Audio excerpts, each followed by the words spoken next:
I'm Heather Mitchell, 27, and last year my grandmother left me $50,000 in her will. It was her final gift, freedom disguised as money.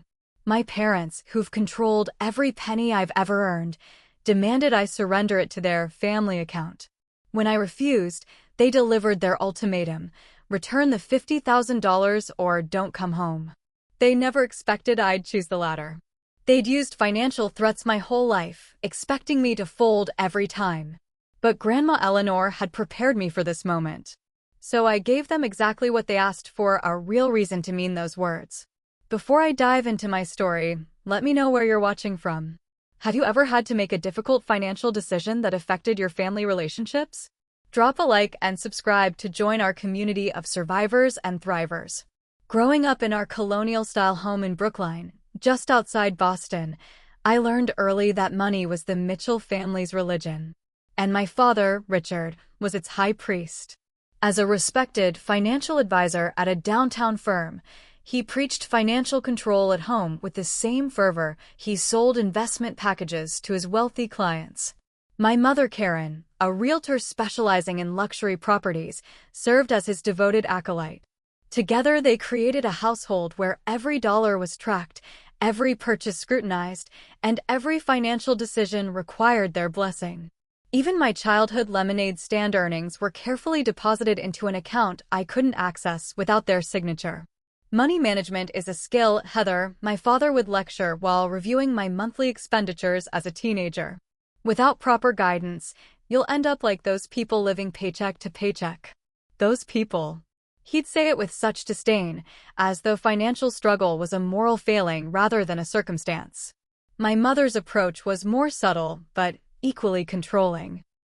Darling, let me hold on to that birthday money from Aunt Linda. You know how impulsive you can be.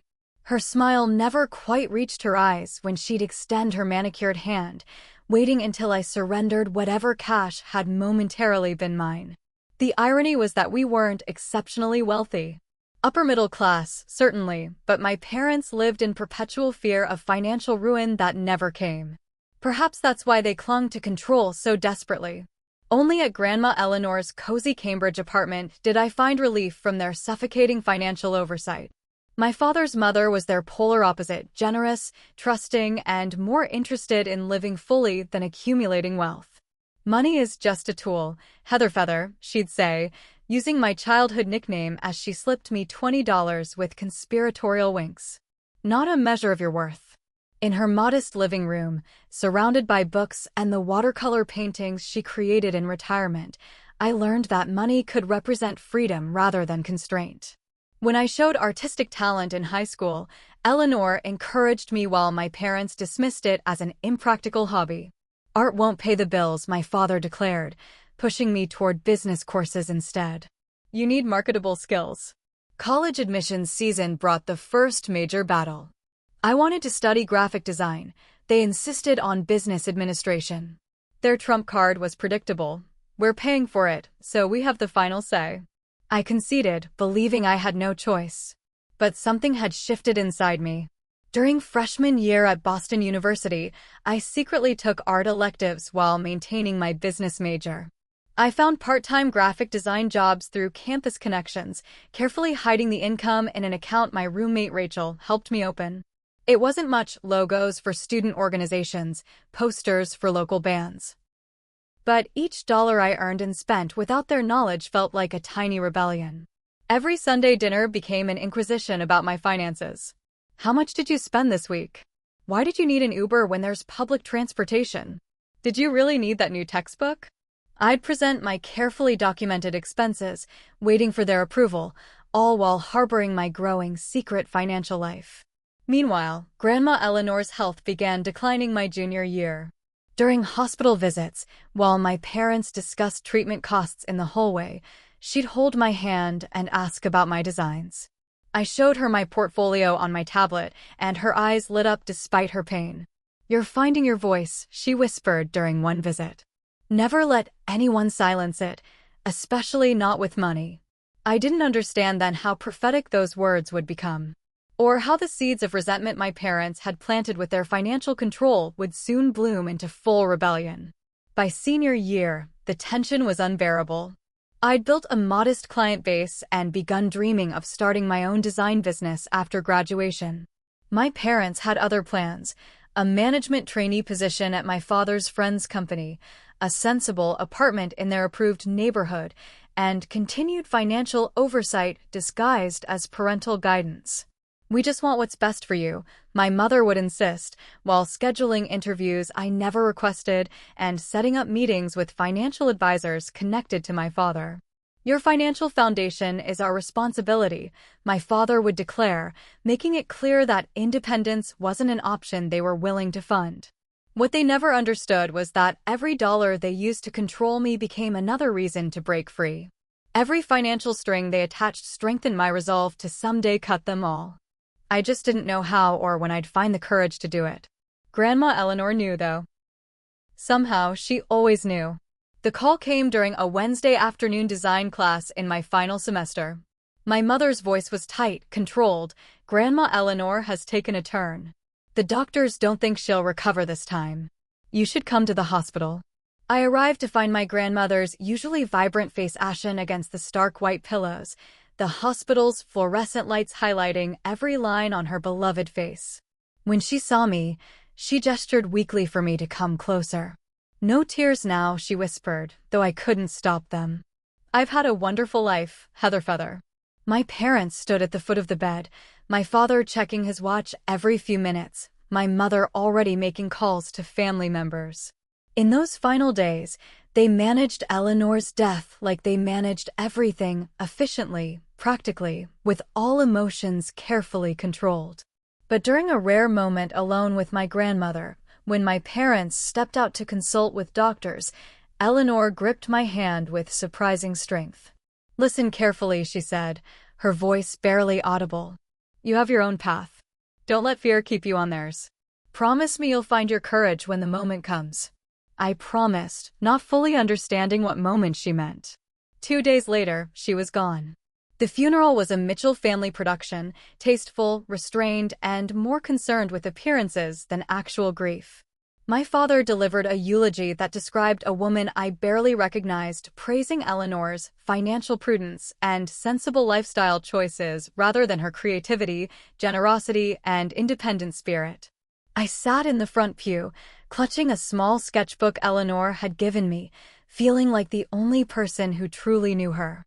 My brother Michael, for years younger and still living at home while attending community college, squeezed my hand in silent solidarity. "She'd have hated this," he whispered, and I nodded, grateful that at least one other family member saw through our parents' performance. A week after the funeral, we gathered at the office of Eleanor's attorney, Thomas Wilson. He was a kind-faced man in his 60s who had been her friend for decades. As he prepared to read the will, I expected little. Eleanor had lived comfortably but modestly, and I assumed any inheritance would go directly to my father. To my son Richard and his wife Karen, Mr. Wilson read, "I leave my collection of family photographs and documents, with the hope they'll remember there's more to life than balance sheets." My father's jaw tightened, but he nodded stiffly. To my grandson Michael, "I leave my book collection and $10,000 to further his education in whatever field truly calls to him." Michael looked up in surprise. Our parents had never given him much freedom in his educational choices either. And to my granddaughter Heather, Mr. Wilson continued, looking at me over his reading glasses, "I leave my art supplies, my collection of paintings, and the sum of $50,000 to be used in pursuit of the creative life she deserves. This money is to be placed directly in an account in Heather's name alone, with no other signatories." The silence in the room was deafening. I couldn't process what I'd just heard. $50,000. In my name alone. My father cleared his throat, a sound I recognized as the prelude to objection. "Thomas, there must be some misunderstanding. Heather isn't equipped to manage such a sum. Perhaps Eleanor intended that money to be overseen by—" "Richard," Mr. Wilson interrupted gently, "your mother was very specific in her instructions. She amended this will 6 months ago and was of perfectly sound mind." He turned to me. "She also left you this letter, Heather. She asked that you read it privately." The ride home was silent, tension crackling in our family sedan. Once inside our house, it erupted. What was Mother thinking? My father demanded of no one in particular. $50,000 to a girl who can barely budget for groceries. It's not about your ability to manage money, darling, my mother added, her voice honey-sweet but her eyes cold. It's about family responsibility. That money should benefit everyone. I said nothing, retreating to my bedroom with Eleanor's sealed letter. With trembling hands, I opened it. My dearest Heather Feather, asterisk. If you're reading this, I've moved on to whatever adventure comes next. Don't grieve too much, I've had a wonderful life, though perhaps too many years were spent doing what others expected rather than what my heart desired. I don't want that for you, asterisk. The money I've left you isn't just financial support, it's freedom. Freedom to pursue your art, to build a life on your own terms. I've specified that this money belongs to you alone because I've watched Richard control you through finances your entire life, just as his father did to me before I found my courage, asterisk. This is your moment, Heather. The moment to find your courage. They'll try to take this from you with guilt, with anger, with concern. Don't let them. This is my final gift. Not just money, but the chance to break the cycle, asterisk. All my love, asterisk. Grandma Eleanor, asterisk. Tears streamed down my face as I read and reread her words. Somewhere in the house, I could hear my parents discussing options and financial planning for Heather's inheritance. They were already plotting. The next morning, Mr. Wilson called to arrange a meeting about transferring the funds. I'd suggest opening a new account at a different bank than your parents use, he advised quietly. Eleanor was concerned about potential interference. Over the next 2 weeks, the pressure mounted. My father created a family investment plan that would put my inheritance into accounts he would manage for maximum growth potential. My mother enlisted family friends to casually mention how pooling resources was the smart approach. Even relatives called to tell me how selfish it would be to keep the money separate from family finances. But I remembered Eleanor's words. This is your moment. With Rachel's help, I researched banks, opened an account, and prepared to receive the inheritance. When the money was finally transferred, a strange calm settled over me. For the first time in my life, I had financial resources that weren't controlled by my parents. Their discovery of this act of independence was inevitable and explosive. The relative peace lasted exactly 2 weeks and 3 days. I should have known they'd find out. My father had connections at every major bank in Boston, and privacy meant nothing against the Mitchell family's need to control. It was a Sunday dinner, our weekly family ritual. I'd arrived with my usual mask of compliance, prepared to deflect questions about my inheritance, which they'd already begun referring to as our family windfall. The table was set with my mother's best china, a theatrical touch she reserved for when she wanted to emphasize the importance of family tradition. My father waited until we were halfway through the main course before clearing his throat. I spoke with James at Commonwealth Bank today. Interesting that he had no record of your grandmother's funds being deposited there. The mashed potatoes turned to cement in my mouth. I took a sip of water, buying seconds to compose myself. That's because I opened an account elsewhere. My mother's fork clattered against her plate. Without consulting us? Heather, that's not how we do things in this family. I'm 27, Mom. I don't need consultation for opening a bank account. My father's face reddened, the danger sign I'd known since childhood. This isn't about age. It's about responsibility. Experience. That money represents significant financial potential if properly managed. Grandma left it to me to pursue my creative career, I replied, struggling to keep my voice steady. That was her wish. Your grandmother wasn't thinking clearly near the end, my mother interjected. She didn't understand the practical realities. The conversation deteriorated from there. Each week brought new tactics, guilt. After all we've sacrificed for you, manipulation. We only want what's best for your future, and appeals to family loyalty. This isn't how we raised you. When emotional manipulation failed, they escalated to more concrete measures. My father coincidentally scheduled meetings with his financial planning clients when I was home, making sure I overheard tales of young people who had squandered windfalls. My mother began leaving brochures for family investment seminars on my bed. The pressure became even more direct when my father presented me with a bound proposal titled Mitchell Family Growth Strategy, which detailed how my inheritance would be pooled with family resources for maximum long-term benefit. The document included a signature page where I would authorize him to manage the funds. "I've spent 20 years building a successful financial practice," he reminded me, pushing the proposal across the table. "Do you really think you know better than I do?" Each Sunday dinner became more unbearable than the last. I'd arrived to find new family members recruited to their cause, aunts, uncles, family friends, all casually mentioning how family money should be managed collectively. My breaking point came when I discovered they'd somehow obtained my bank statement. I found my mother reviewing it at the kitchen table, a red pen in hand as she circled what she deemed unnecessary expenditures, including the deposit for a small apartment I'd been quietly considering. "How did you get that?" I demanded, snatching the paper from her hands. "Your father has connections," she replied unapologetically. "Someone needed to review your spending." 50,000 disappears quickly with this kind of frivolous behavior. That night, I called Rachel in tears. "They won't stop. It's like they think they own me through this money." "That's exactly what they think," she replied. "They've always used money to control you, Heather. The difference is now you have financial power they can't automatically access." With Rachel's support, I consulted a financial advisor unconnected to my father's network. Laura Diaz specialized in helping young professionals establish financial independence. She helped me create a sensible plan for using part of the inheritance for living expenses while investing the rest. "This is your money," she emphasized during our meeting.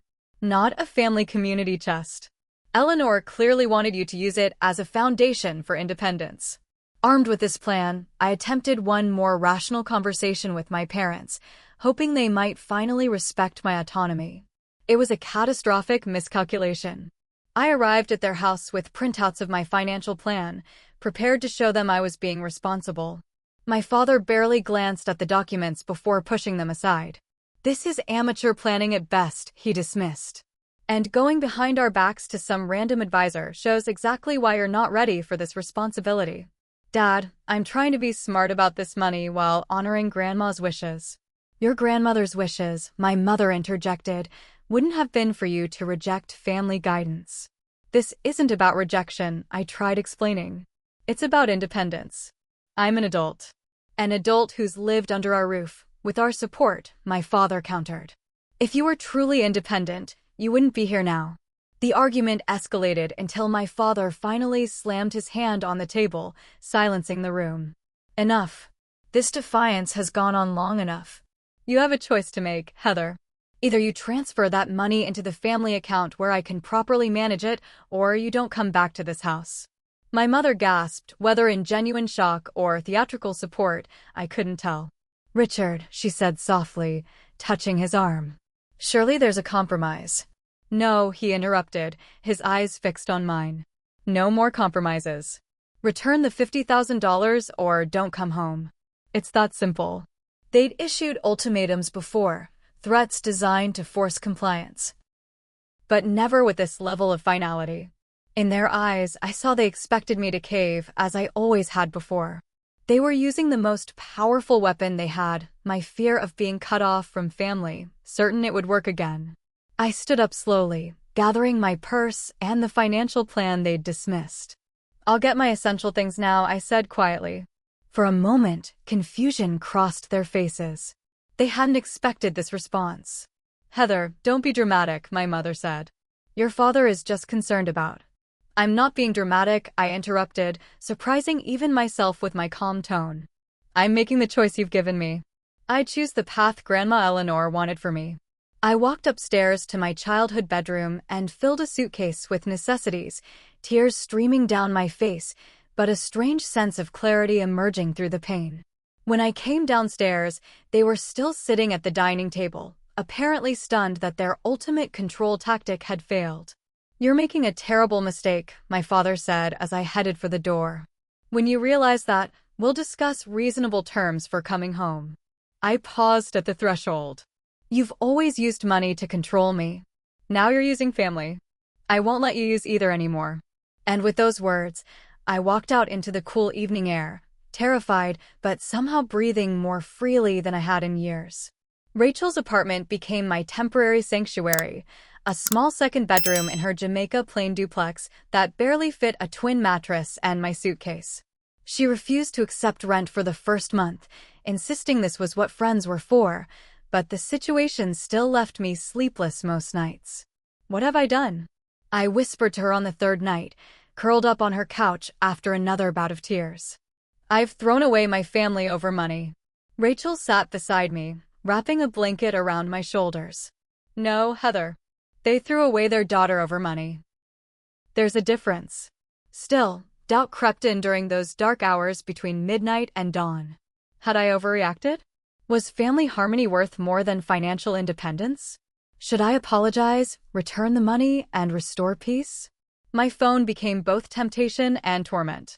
My mother's texts alternated between guilt trips, "This is breaking your father's heart," and sweet reconciliation offers, "Just come home, and we'll talk." My father's messages were fewer but more direct. "This rebellion has gone on long enough." Only Michael's texts offered genuine support. "They're freaking out that their ultimatum backfired. Stay strong, sis." A week into my self-imposed exile, I spread my resources across Rachel's living room floor.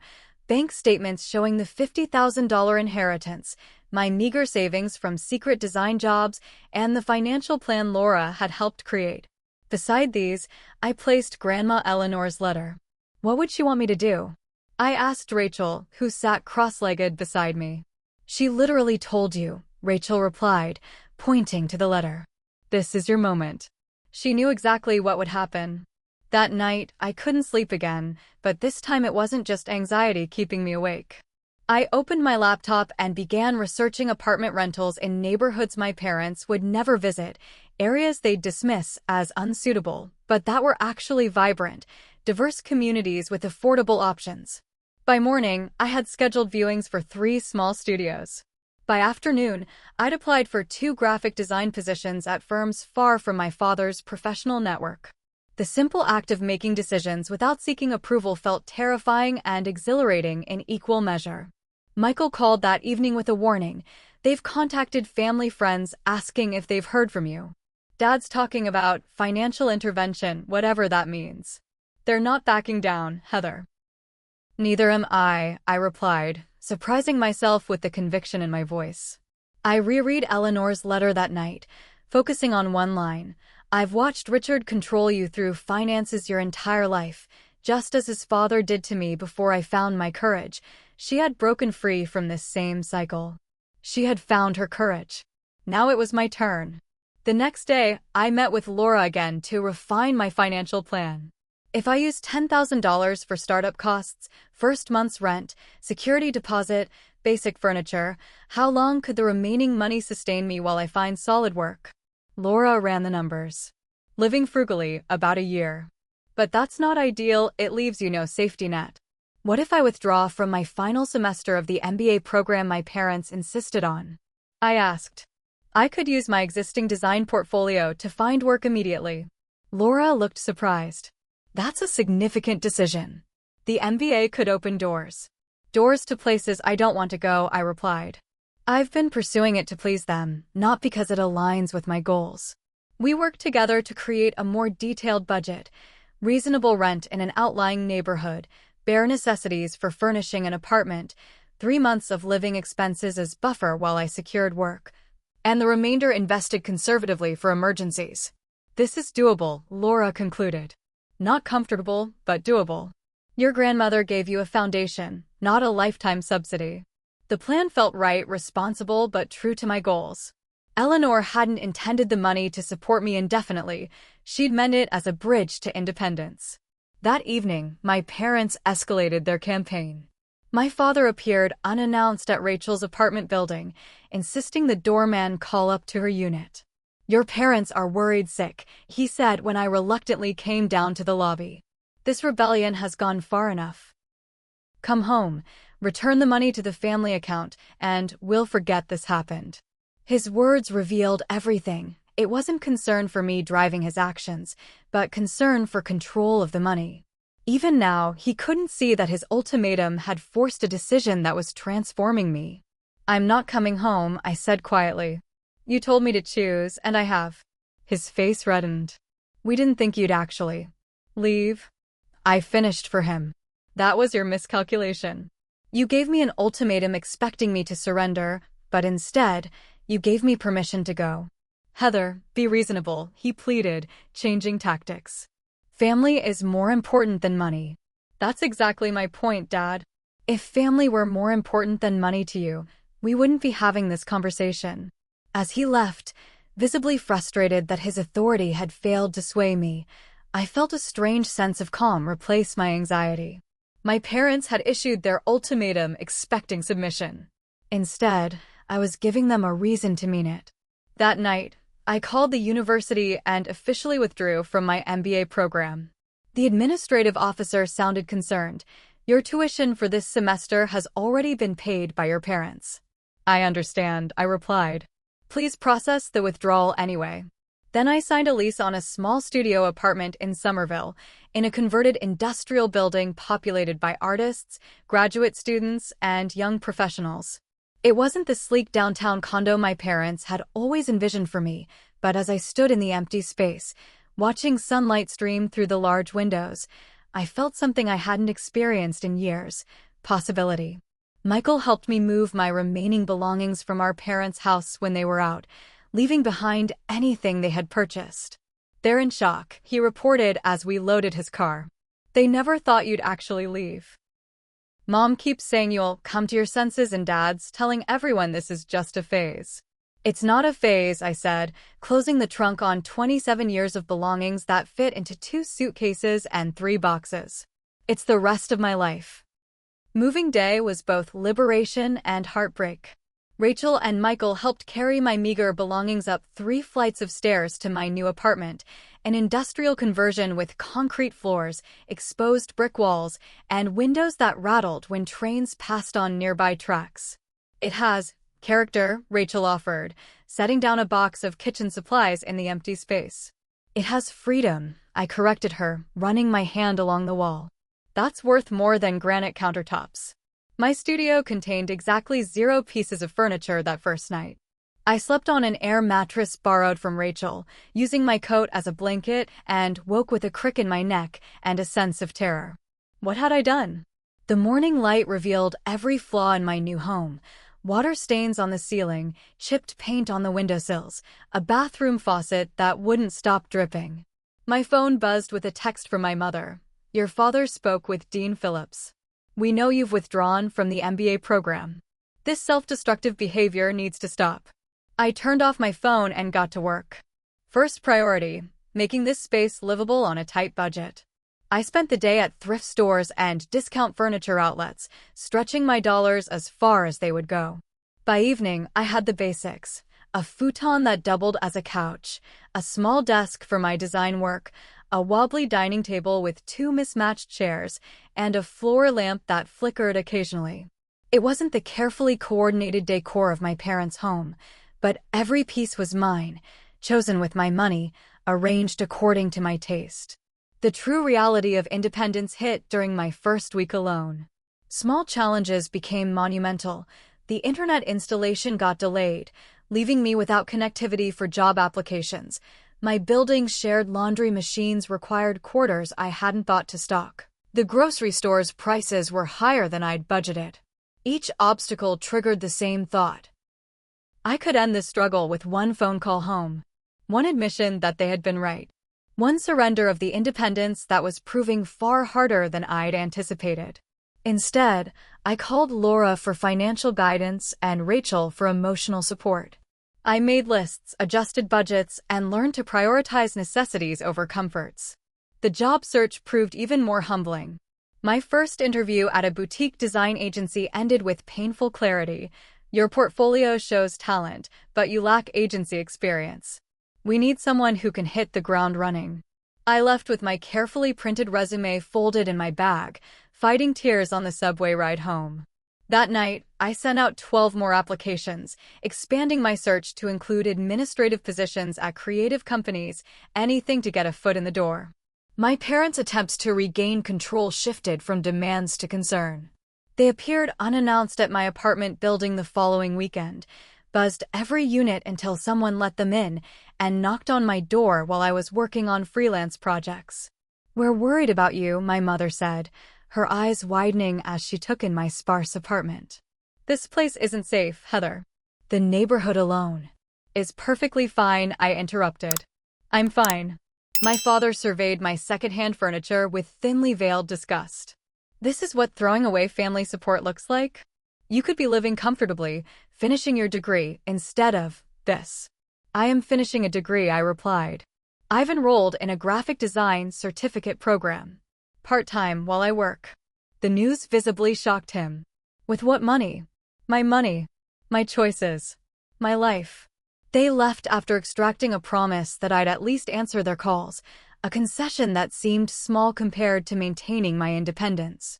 As the door closed behind them, I slumped against it, exhausted by the emotional confrontation, but strangely strengthened. I had defended my choices without wavering. Financial reality continued to deliver harsh lessons. A plumbing issue in my bathroom required emergency funds I hadn't planned to spend. My laptop, essential for both job hunting and freelance work, crashed, necessitating expensive repairs. Each setback tested my resolve and financial planning. 2 weeks into my job search, I faced another rejection. "We've decided to go with a candidate with more formal training," the email read.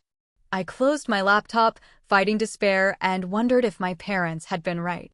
Was I foolishly throwing away security for pride?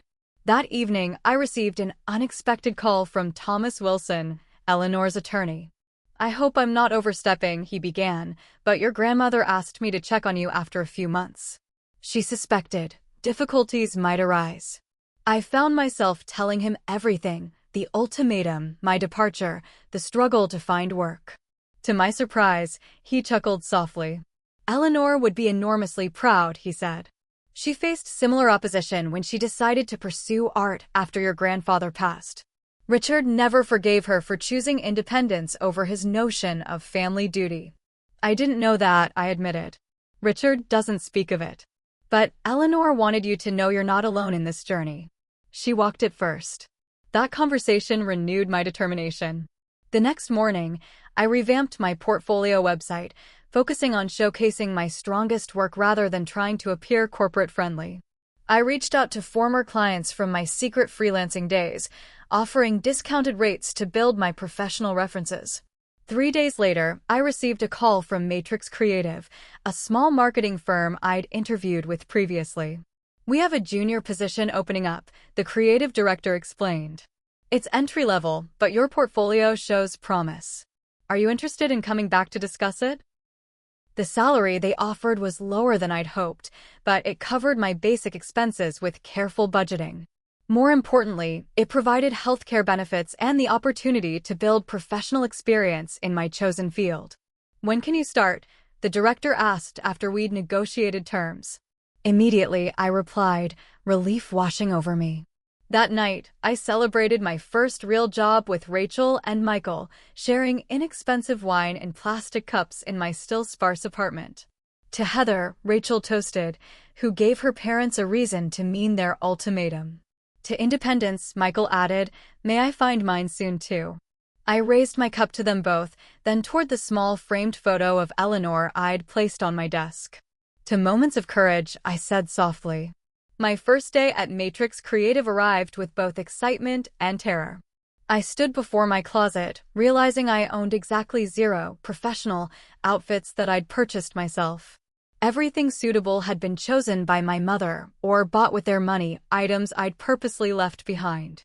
I cobbled together black pants from a thrift store, a simple blouse, and a cardigan that had seen better days.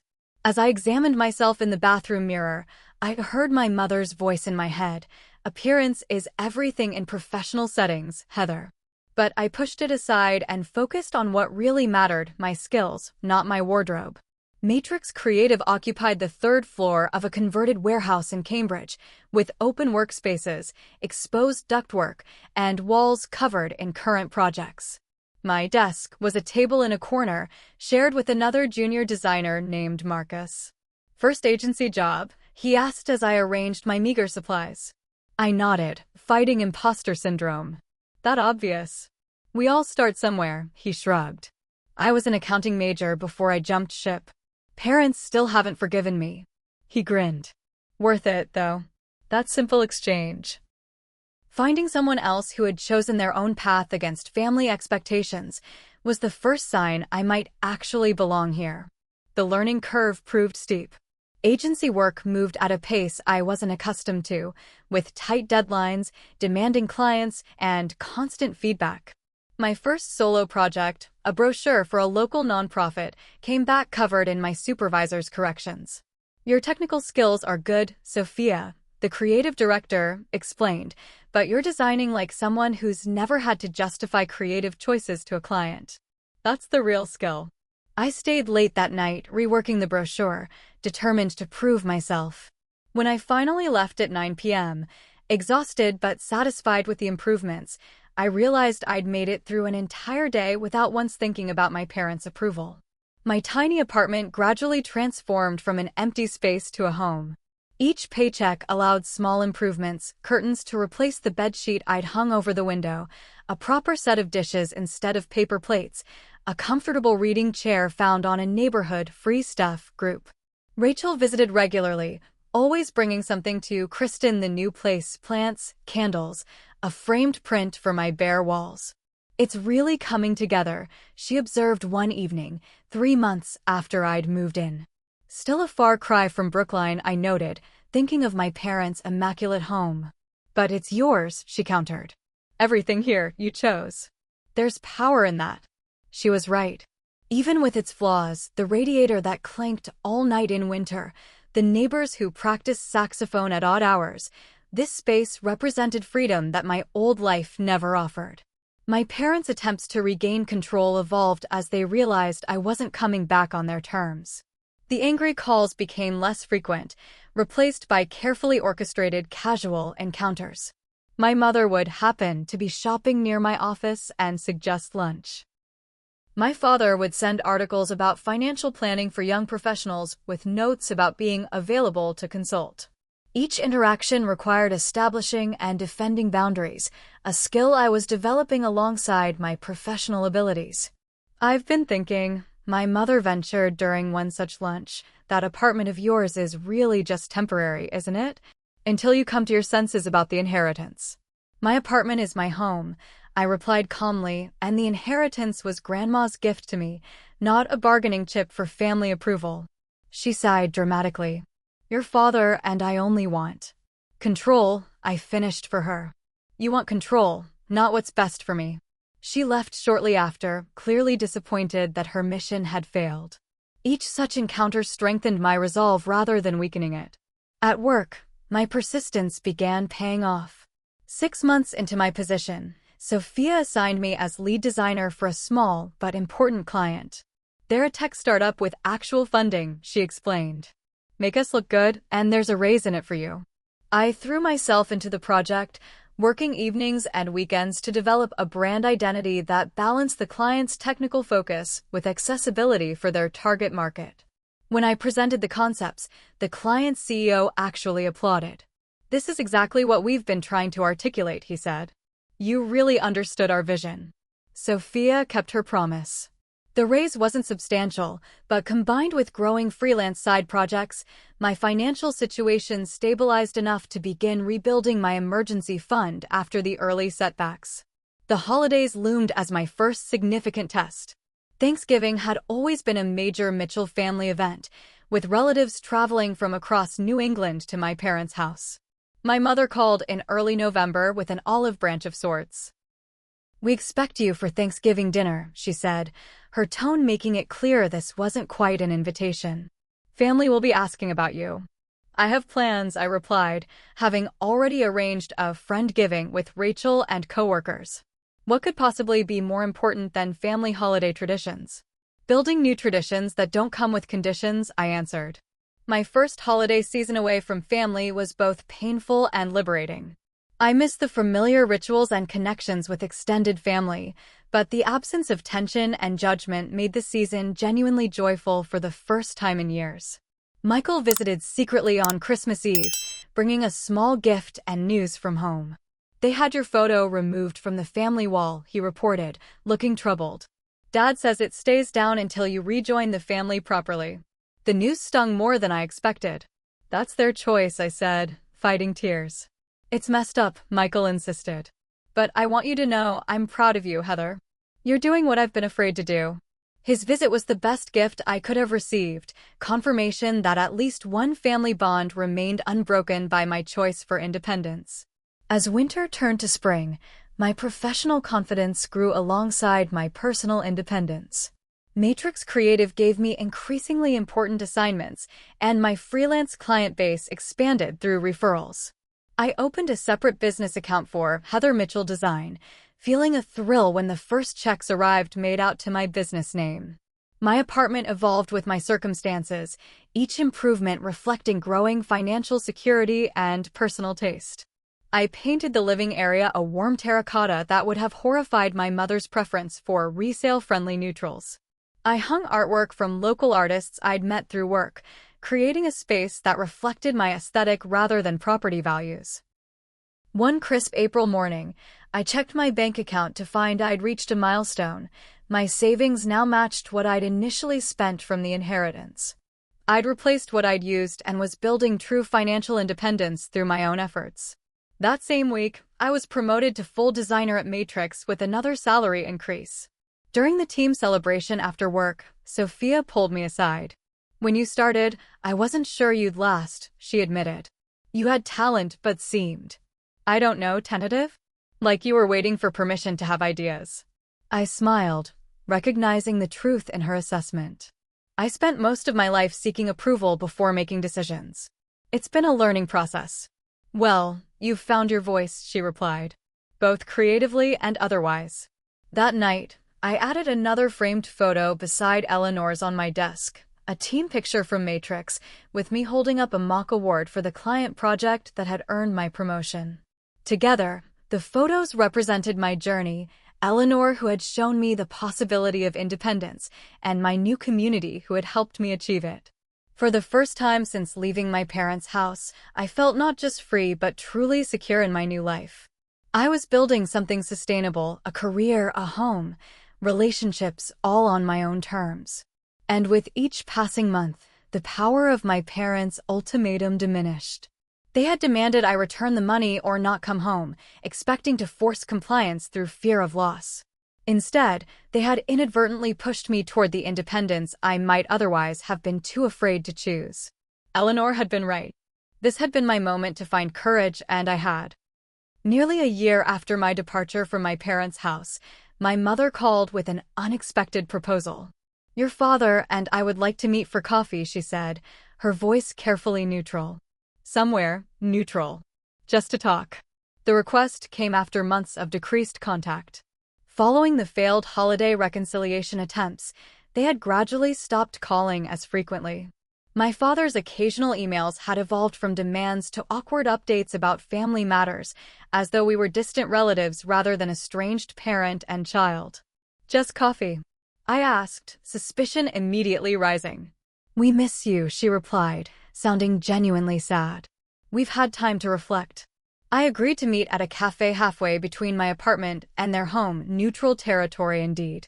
As the appointed day arrived, I dressed carefully, choosing clothes that represented my new life, professional but creative, confident but not provocative. This wasn't about impressing them, but about presenting my authentic self. They arrived together, looking somehow older than I remembered. My father's hair had more gray, my mother's face more lines around her eyes. For a brief moment, I felt a pang of guilt, wondering if our estrangement had caused their apparent aging. You look well, my mother offered as we settled at a corner table with our drinks. The creative field seems to agree with you. My father nodded stiffly. Your brother tells us your job is going well. The conversation remained painfully superficial for nearly 20 minutes, careful questions about my health, vague comments about family acquaintances, updates on relatives I hadn't seen since leaving. I waited for the true purpose of this meeting to emerge.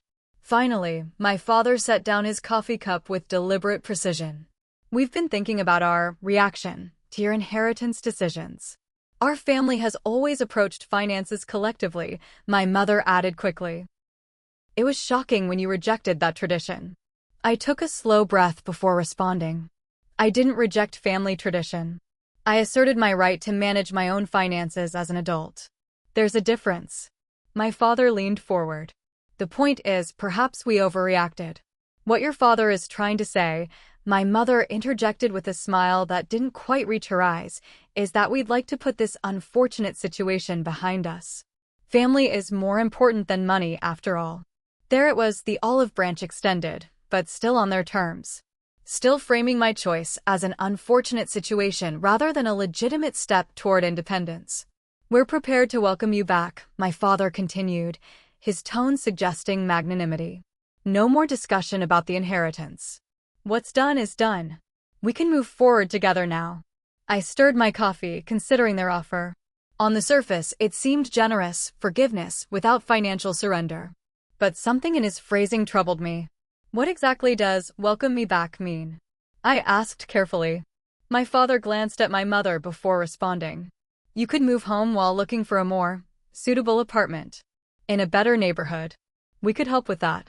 And your job seems stable enough for now, my mother added, though of course there are better opportunities in more established fields when you're ready. There it was, the same control, just repackaged.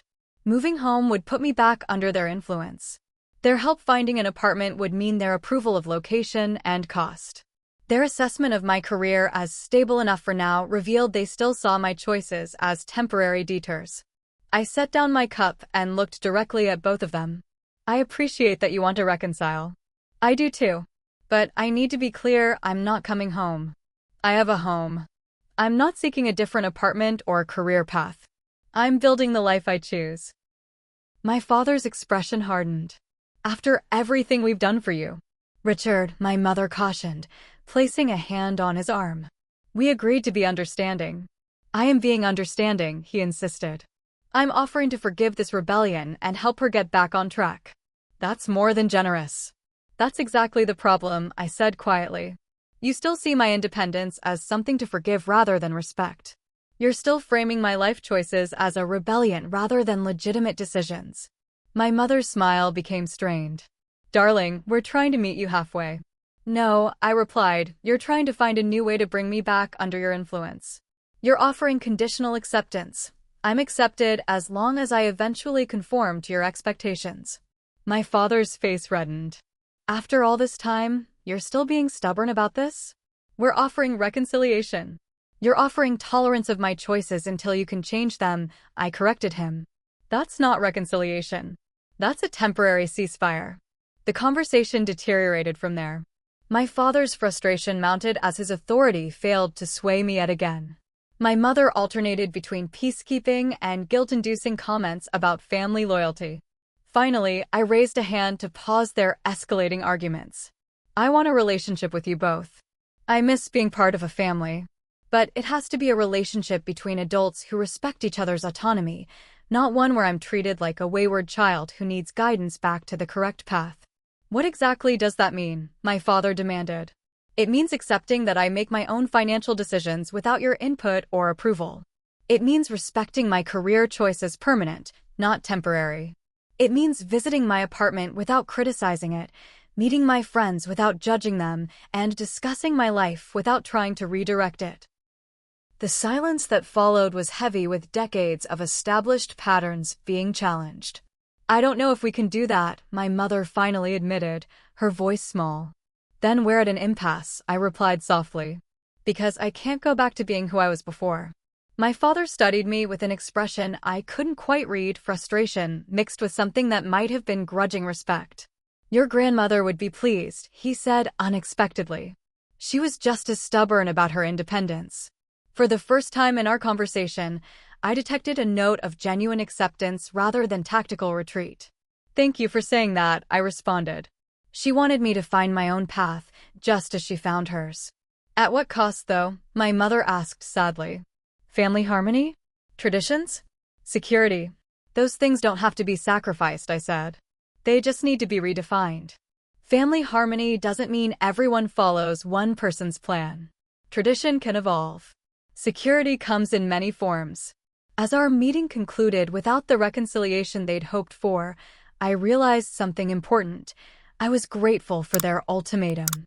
Without that moment of forced choice, I might have continued indefinitely in the half-independent, half-controlled existence I'd been living. "I should thank you," I said as we stood to leave. "For what?" my father asked, clearly confused. "For giving me an ultimatum that forced me to choose my path once and for all. When you said return the money or don't come home, you never expected I'd choose independence. But making that choice was the most important thing I've ever done." They looked genuinely stunned by this perspective. My mother's eyes filled with tears, while my father's expression flickered between disbelief and dawning comprehension. "That's not how we saw it," he admitted. "I know," I replied. "But maybe someday you will." As I walked away from the cafe, I felt lighter than I had in months. The meeting hadn't produced the reconciliation they wanted, but it had given me something more valuable: confirmation that I had truly changed. I had faced their disapproval, their manipulation, their conditional acceptance, and stood firm in my new identity. The ultimatum that was meant to force my surrender had instead catalyzed my liberation. And for that, paradoxically, I was genuinely thankful. The anniversary of my departure from my parents' home arrived on a perfect spring day.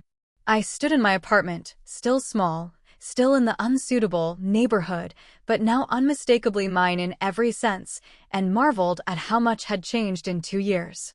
The inheritance that had sparked everything now represented only a fraction of my financial picture. Most of it remained invested, untouched, a safety net rather than a lifestyle subsidy. My daily life was funded entirely by my own earnings, a combination of my now senior design position at Matrix Creative and a flourishing freelance business that had grown beyond evening side gigs. To Independence Day, Rachel toasted that evening, raising her glass during the small gathering I'd hosted to mark the occasion. She'd been there from the beginning, offering her spare room, emotional support, and unwavering belief in my decision when everyone else questioned it. To choosing your own path, added Marcus from work, who had become a close friend over countless late nights meeting client deadlines. To Grandma Eleanor, I said, glancing at her photo, now prominently displayed in a proper frame, who knew exactly what I needed before I did. The celebration was simple: good food, better company, and a sense of genuine achievement. No designer labels, no status symbols, nothing that would have impressed my parents' social circle. Just authentic connection and hard-won contentment. My relationship with my parents had evolved into something I could never have predicted. After our cafe confrontation, I'd expected either complete estrangement or grudging acceptance on their terms. Instead, something more nuanced emerged. My father, surprisingly, was the first to adjust. His initial emails after our meeting were stiff and formal, but gradually, he began asking genuine questions about my work. His financial advisor instincts couldn't help emerging: "Have you considered diversifying your investments?" But he no longer demanded control, merely offered suggestions I was free to ignore. My mother struggled more with the new dynamic. Her identity had always been wrapped up in family harmony and appearance, and our estrangement represented failure on both fronts. Her attempts at reconciliation still occasionally slipped into manipulation, but she was learning, however reluctantly, to relate to me as an adult. We had established a careful routine: monthly dinners at restaurants, neutral territory, limited discussion of finances or career choices, and absolutely no ultimatums. It wasn't the warm, boundaryless relationship she craved, but it was sustainable in a way our previous dynamic never could have been.